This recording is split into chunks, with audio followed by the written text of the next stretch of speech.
ये है रमेश, एक यंग डिलीवरी एग्जीक्यूटिव जो इंडिया के एक छोटे से शहर में रहता है। बहुत से लोगों की तरह रमेश मेहनत तो बहुत करता था, लेकिन महीने के आखिर तक अपनी इनकम चलाना उसके लिए मुश्किल हो जाता था।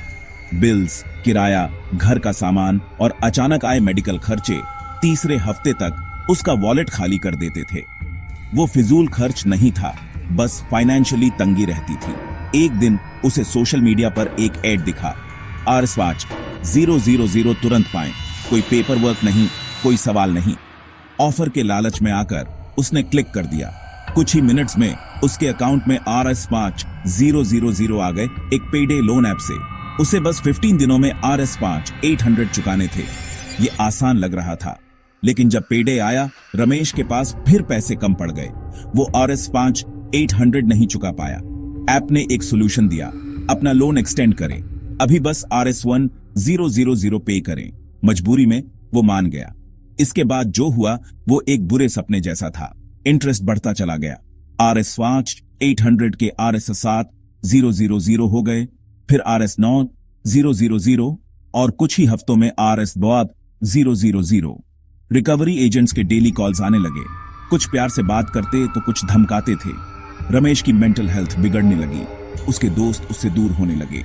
उसके एम्प्लॉयर को इस बारे में पता चला और उन्होंने उसे वार्निंग दी कि अपनी प्रॉब्लम्स ठीक करो वरना जॉब चली जाएगी। दुख की बात है, रमेश अकेला नहीं है।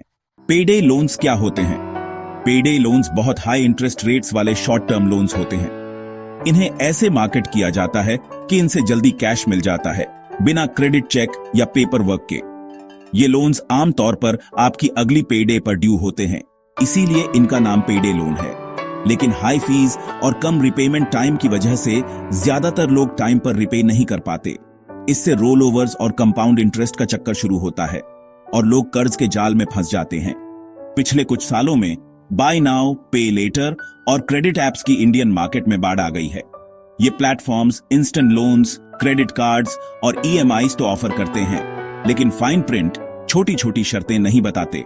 उनकी बातें फ्रेंडली होती हैं, उनके एप्स फ्लैशी होते हैं, लेकिन जाल छिपा होता है। बहुत ज्यादा इंटरेस्ट रेट्स, 30 से 200% APR तक, लेट पेमेंट फीस, डेटा चुराना और प्राइवेसी में सेंध, रिकवरी एजेंट्स द्वारा हरासमेंट, मेंटल स्ट्रेस और परिवार में झगड़े।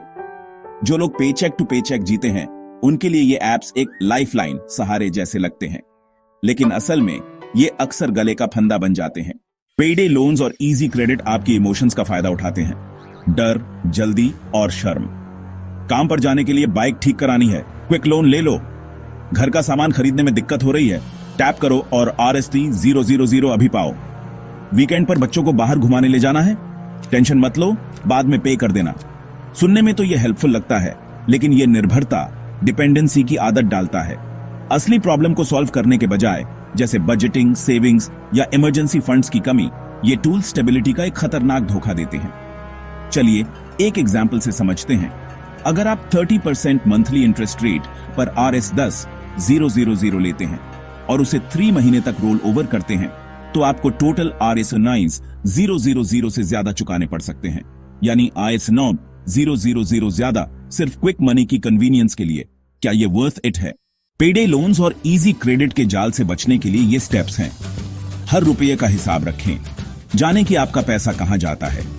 एक सिंपल नोटबुक या बजटिंग ऐप यूज करें। इमरजेंसी फंड बनाएं।